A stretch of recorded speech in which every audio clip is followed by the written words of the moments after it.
Hai temanku semua, kali ini aku mau menceritakan kisah perjalanan seorang anak remaja yang bisa mengubah cuaca. Kisah ini berdasarkan film anime yang berjudul Weathering with You. Oke, kita langsung aja ke ceritanya. Ada seorang remaja laki-laki berusia 16 tahun bernama Hodaka Morishima, sedang naik kapal sendirian. Saat mendengar pengumuman peringatan akan turun hujan maka ia segera keluar. Dia sangat bahagia saat merasakan tetesan air hujan, dalam sesaat hujan menjadi sangat deras bahkan ada hempasan badai. Hodaka tidak lagi bisa menjaga keseimbangan dan tergelincir hampir masuk ke laut, untung saja ada tangan yang segera menariknya. Karena itu, Hodaka mentraktir makanan dan bir sebagai tanda terima kasih. Kapal pun berlabuh di Tokyo. Saat berpisah, laki-laki dewasa itu memberikan kartu nama yang bertuliskan Sugakeisuke apabila Hodaka membutuhkan bantuannya. Di Tokyo, Hodaka harus mencari pekerjaan untuk memenuhi kebutuhannya. Karena umurnya belum dewasa maka tidak ada satupun yang mau mempekerjakannya. Untuk lebih menghemat uang maka Hodaka harus keluar dari penginapan walaupun tidak memiliki tujuan yang jelas. Akhirnya, Hodaka berteduh di teras sebuah klub dan bertemu dengan seekor kucing jalanan yang diberi nama Hujan. Hodaka pun sedikit berbagi makanan padanya. Hodaka mulai akan pergi saat pelanggan klub datang. Namun, saat melangkah kakinya sengaja dijegal oleh seorang pria sehingga Hodaka menabrak tong sampah dan isinya pun berserakan. Saat sedang membereskan sampah, Hodaka menemukan sebuah bungkusan dan membawanya. Di sebuah tempat makanan cepat saji, Hodaka mencoba melihat isi bungkusan tadi dan isinya adalah sebuah senjata api. Karena kaget, Hodaka cepat-cepat memasukkan senjata itu ke dalam tasnya dan mengira hanya mainan. Lama-lama Hodaka ketiduran dan mimpi gak jelas. Saat terbangun, ada yang menaruh sebuah burger di sampingnya. Ternyata ada gadis sengaja memberikan burger itu karena melihat Hodaka hanya makan bubur selama 3 hari di situ. Gadis itu pergi sambil tersenyum. Lalu Hodaka pun menikmati burger itu. Saat itu Hodaka memutuskan untuk pergi ke tempat Tuan Kei meminta sebuah pekerjaan. Hodaka naik sebuah bis dan di saat itu Hodaka melihat anak SD cowok bertemu dengan 2 anak cewek yang bergantian. Hodaka jadi merasa malu sendiri. Sampailah Hodaka di tempat Tuan Kei. Saat Hodaka menekan bel dan dirasa bel rusak maka dia mencoba membuka pintu yang ternyata tidak dikunci. Di dalam rumah, Hodaka melihat ada seorang wanita tertidur di sofa tetapi segera terbangun saat mendengar suara Hodaka tadi. Wanita ini langsung tahu bahwa Hodaka adalah asisten Tuan Kei yang baru. Wanita yang bernama Natsumi ini segera membuatkan es kopi sambil saling berkenalan. Tak lama, Tuan Kei pun datang dan menjelaskan bahwa pekerjaannya adalah menulis untuk sebuah majalah bergengsi. Topik selanjutnya tentang urban legend. Tuan Kei meminta Hodaka mewawancarai orang-orang yang melihat atau mengalaminya. Salah satunya adalah gadis matahari. Hari itu, Natsumi telah memiliki janji wawancara, maka Tuan Kei meminta Hodaka ikut bersamanya. Natsumi dan Hodaka pergi ke paranormal untuk mengulik tentang gadis matahari. Paranormal segera menjelaskannya dan di akhir kata berpesan untuk berhati-hati karena saat mengacaukan alam pasti ada harga yang harus dibayar. Hodaka pun kembali ke rumah Tuan Kei dan melaporkan hasil wawancara. Setelah itu, Tuan Kei memutuskan untuk menerima Hodaka dan bisa makan serta tinggal di dalam rumah Tuan Kei. Lalu mereka bertiga makan malam bersama merayakan bergabungnya Hodaka. Hodaka merasa sangat senang.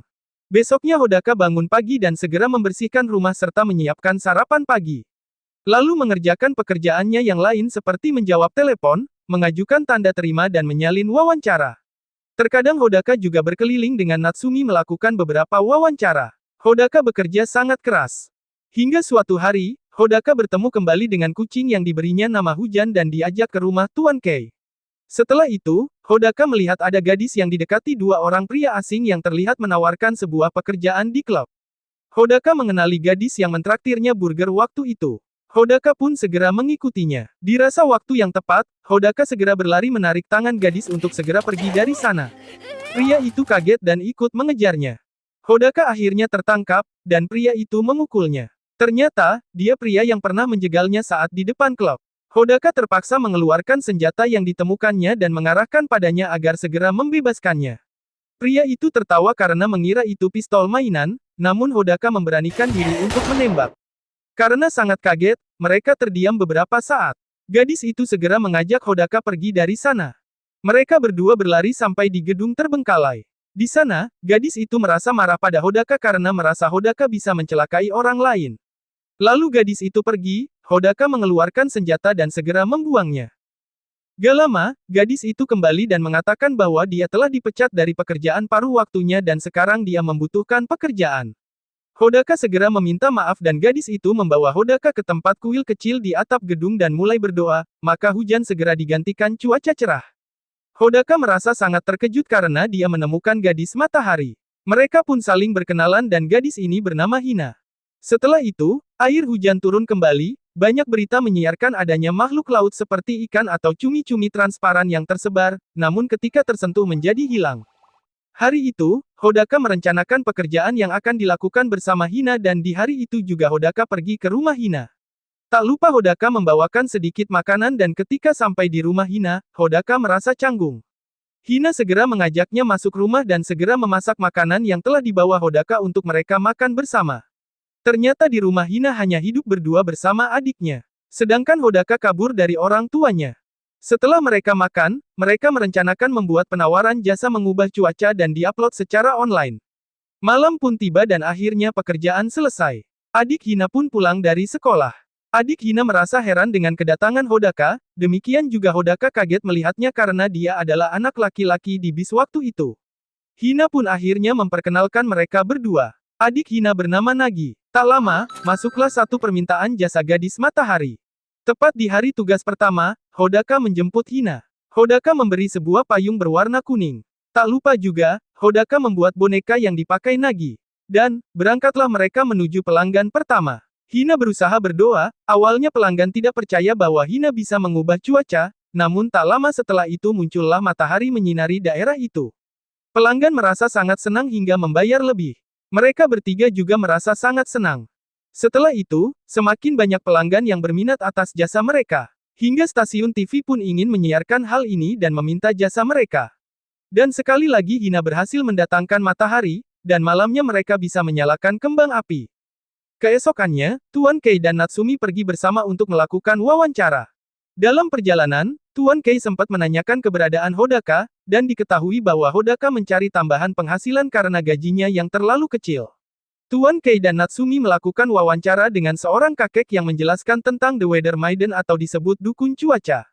Kakek ini juga bercerita tentang kisah dari 800 tahun yang lalu ada wanita yang bisa mengubah cuaca menjadi cerah, tapi nasib tragis menunggu wanita itu.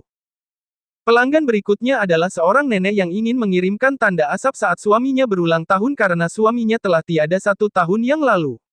Hina pun berkata bahwa ibunya juga telah tiada 1 tahun yang lalu. Datanglah cucu sang nenek lalu membakar sesuatu agar tanda asap itu bisa menuntun kakek untuk kembali pulang sesuai kepercayaan si nenek.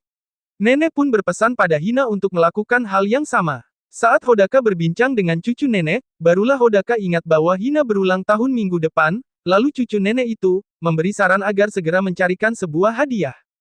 Awalnya Hodaka bingung mau memberi hadiah apa, ketika bertanya pada Natsumi, jawaban Natsumi sangat tidak membantu maka Hodaka bertanya pada Nagi. Nagi menyarankan memberi sebuah cincin dan Nagi pun merasa Hodaka menyukai Hina. Dengan malu Hodaka mengakuinya. Lalu Hodaka segera pergi membeli sebuah cincin. Pada hari itu, ada seorang pelanggan meminta agar anaknya yang sedang sakit dapat bermain di taman. Ternyata pelanggan itu adalah Tuan Kei yang memiliki seorang putri sedang sakit asma bernama Moka. Hodaka merasa terkejut saat tahu Tuan Kei sebagai pelanggan. Tidak lama setelah itu, datanglah Natsumi dan terbongkarlah hubungan Tuan Kei dan Natsumi adalah paman dan keponakan. Selama ini Hodaka mengira mereka sepasang suami istri. Sedangkan istri Tuan Kei telah tiada karena kecelakaan, sejak itu Moka tinggal bersama neneknya. Hujan pun turun kembali dan mereka hendak pulang, Moka sangat bahagia dan masih ingin bermain bersama Nagi. Natsumi mengajak makan malam bersama. Nagi pun setuju dengan ajakan itu sambil memberi kesempatan bagi Hodaka untuk menyatakan perasaannya pada Hina. Dalam perjalanan pulang, Hodaka memanggil Hina, namun saat itu Hina juga ingin mengatakan sesuatu. Tiba-tiba ada angin yang menghempas tubuh Hina dan membawa tubuh Hina terbang serta dikelilingi air berbentuk ikan. Hodaka merasa bingung dan heran melihat tubuh Hina akhirnya perlahan turun. Saat itu Hina bercerita bahwa dia merasa menjadi gadis matahari sejak 1 tahun yang lalu dengan berdoa seharian agar cuaca membaik saat ibunya sedang sakit. Besoknya Hina melihat satu sinar dan menuntunnya ke sebuah kuil di atap gedung terbengkalai. Hina pun memasuki gerbang kuil dan berdoa di sana. Dia merasa tubuhnya melayang dan saat tersadar, Hina telah berada di lantai atap gedung dengan langit cerah. Sejak saat itu Hina merasa terhubung dengan langit. Akhirnya mereka pulang ke rumah Hina, saat Hodaka selesai mandi. Hina mengintip di pintu luar dan menyuruh Hodaka tetap di kamar mandi karena polisi datang. Polisi datang mencari Hodaka untuk mengajukan beberapa pertanyaan karena orang tua Hodaka mengajukan laporan orang hilang. Polisi pun mengatakan karena Hina hanya hidup berdua dengan adiknya, maka layanan sosial akan segera mengunjungi mereka. Tidak lama, Tuan Kei mengantarkan Nagi sekaligus menjemput Hodaka. Tuan Kei berkata bahwa polisi datang ke kantornya dan mencurigainya menculik Hodaka. Lalu Tuan Kei memberikan gaji pesangon pada Hodaka dan meminta tidak kembali ke kantornya karena polisi akan menangkapnya. Hal itu dilakukan karena Tuan Kei ingin mengambil hak asuh atas putrinya. Hodaka pun kembali ke rumah Hina. Di sana terlihat Hina sedang mengemas pakaian. Hina pun segera menyuruh Hodaka untuk kembali pulang ke orang tuanya. Hodaka berkata bahwa dia tidak akan pulang dan ingin pergi bersama Hina dan Nagi. Hodaka, Hina dan Nagi segera naik kereta, namun mengalami penundaan karena hujan yang turun lebih deras sehingga menyebabkan banjir di daerah dataran rendah. Akhirnya mereka pun segera mencari tempat penginapan namun banyak yang sudah penuh dan ada juga tidak mau menerima karena mereka masih di bawah umur dan belum memiliki kartu identitas. Mereka pun tetap berjalan kaki di mana tiba-tiba salju turun. Di tengah mereka berjalan, tiba-tiba dihentikan oleh polisi dan memperingatkan untuk tidak bepergian tanpa disertai orang tua. Namun Hina mengaku sebagai kakak tertua dan seorang mahasiswa. Polisi pun meminta kartu identitas, tapi Hina tidak bisa menunjukkannya maka polisi pun semakin curiga.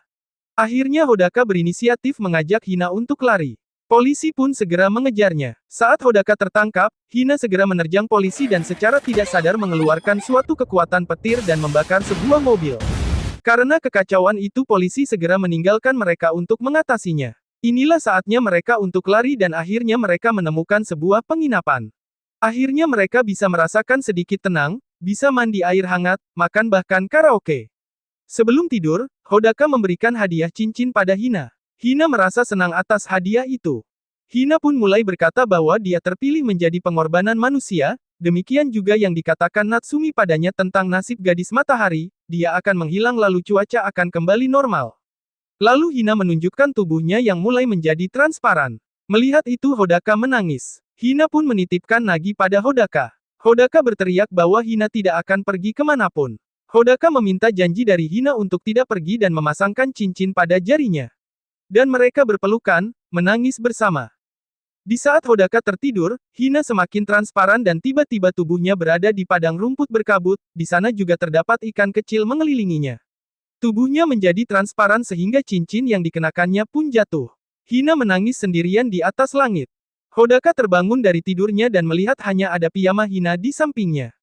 Hodaka segera mencari Hina hingga membangunkan Nagi. Nagi berkata bahwa dia bermimpi Hina naik ke atas langit. Tidak lama setelah itu, ada yang mengetuk pintu kamar. Dan pintu kamar pun terbuka, detektif segera masuk dan berkata pada Hodaka bahwa dia adalah orang hilang dan dicurigai memiliki senjata yang melanggar hukum, maka detektif meminta Hodaka ikut ke kantor polisi. Sedangkan Nagi, dibawa oleh polisi wanita ke layanan sosial. Setelah keluar dari gedung penginapan, Hodaka melihat cuaca yang sangat cerah walaupun masih ada genangan air akibat hujan yang berkepanjangan. Masyarakat pun menjadi sangat senang atas cuaca yang cerah tanpa hujan ini. Tiba-tiba Hodaka melihat ada benda yang jatuh dari langit. Ternyata benda itu adalah cincin pemberiannya pada Hina. Polisi pun segera memasukkan Hodaka ke dalam mobil polisi. Saat perjalanan ke kantor polisi, detektif bertanya tentang keberadaan Hina. Di situ terungkap bahwa Hina masih berusia 15 tahun dan Hina telah memalsukan identitas umurnya supaya bisa mencari nafkah. Hal itu membuat Hodaka menjadi semakin sedih. Di kantor polisi, Hodaka meminta izin pada detektif agar dia bisa menemukan Hina. Hodaka berjanji akan kembali setelah dia menemukannya. Tapi detektif memasukkan Hodaka dalam ruang interogasi. Saat pintu belum ditutup, Hodaka berusaha melarikan diri. Hodaka lari dengan sekuat tenaga saat dikejar detektif dan polisi. Di tengah pelarian itu, datanglah Natsumi mengendarai sepeda motor. Natsumi segera mengajaknya. Natsumi tahu keadaan Hodaka karena ditelepon oleh Nagi dan menceritakan segalanya, dan saat ini Nagi berada di pusat konsultasi anak. Di tempat Nagi, Nagi dikunjungi oleh dua anak perempuan yaitu Ayane Hanazawa dan Kana. Nagi pun dijaga oleh petugas bernama Sasaki. Setelah sedikit berbincang, Kana mendatangi petugas meminta untuk ditemani ke toilet, sedangkan Ayane segera membuka wig dan baju yang dikenakannya untuk bertukar dengan Nagi sehingga Nagi bisa kabur dari sana. Kembali pada Hodaka dan Natsumi, Hodaka minta untuk diantarkan ke gedung terbengkalai di daerah Yoyogi.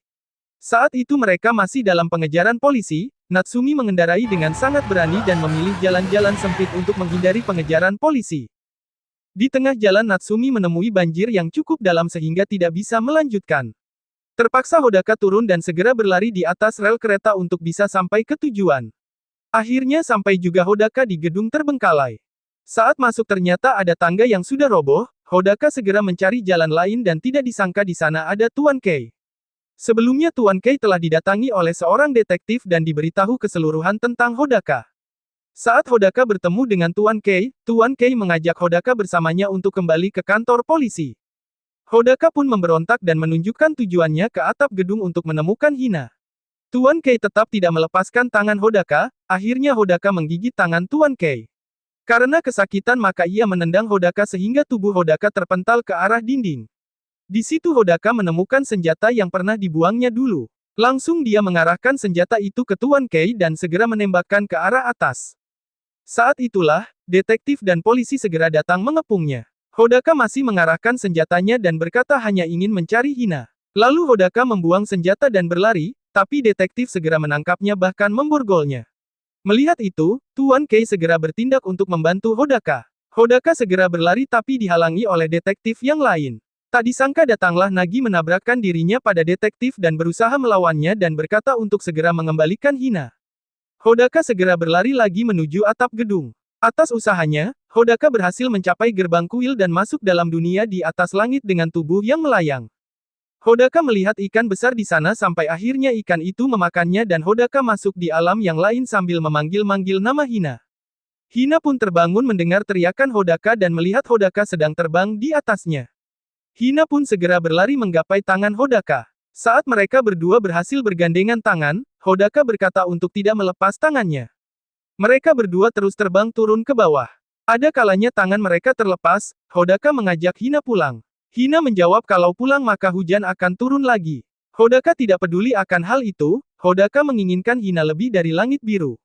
Hal ini membuat Hina menangis terharu. Tangan Hodaka pun berhasil meraih tangan Hina kembali. Dan mereka berdua berdoa untuk diri mereka. Di Tokyo hujan pun turun deras kembali dan mereka berdua berhasil kembali di atap gedung terbengkalai. Sedangkan Tuan Kei, Nagi dan Natsumi telah tertangkap oleh polisi. Hujan terus turun hingga 3 tahun ke depan. Hodaka pun kembali ke orang tua dan menyelesaikan sekolahnya. Setelah itu, Hodaka pindah kembali ke Tokyo. Sebelumnya Hodaka ditangkap polisi diadili dan mendapat masa percobaan sampai kelulusan. Selama itu, Hodaka tidak pernah melihat Hina. Saat ini Hodaka memiliki rumah dan bersiap untuk masa kuliah sambil mencari pekerjaan. Hodaka juga mencoba membuka program jasa gadis matahari yang ternyata masih aktif, dan ada permintaan dari pelanggan sejak 2 tahun yang lalu. Hodaka segera mendatangi pelanggan itu, yang ternyata seorang nenek yang dulu pernah menggunakan jasanya. Kini dia telah pindah rumah karena daerah di rumah lamanya berada di bawah air. Nenek itu bercerita bahwa area itu dulunya berada di bawah laut hingga 200 tahun yang lalu. Dulunya Tokyo hanyalah sebuah teluk, manusia dan cuaca mengubahnya sedikit demi sedikit. Jadi, menurut nenek akhirnya semua kembali ke asalnya. Lalu Hodaka mendatangi kantor Tuan Kei yang semakin besar. Hodaka merasa kepikiran dari kejadian 3 tahun yang lalu. Tuan Kei pun menunjukkan foto putrinya bersama Natsumi dan Nagi. Dan ternyata si hujan masih ikut bersama Tuan Kei dan sekarang dia terlihat sangat besar. Setelah itu, Hodaka pergi berjalan-jalan melihat daerah yang terbenam dengan air. Tiba-tiba di depannya ada gadis yang sedang berdoa dan Hodaka menjadi sangat terkejut karena gadis itu adalah Hina. Hodaka menangis karena senang melihat Hina dan segera memanggilnya. Hina menoleh dan juga merasa senang bertemu dengan Hodaka. Mereka berdua saling berlari mendekat untuk bersama kembali. Demikian cerita kali ini temanku, jangan lepaskan harapan dan doa kalian selalu, hingga semua akan terwujud. Sampai jumpa lagi.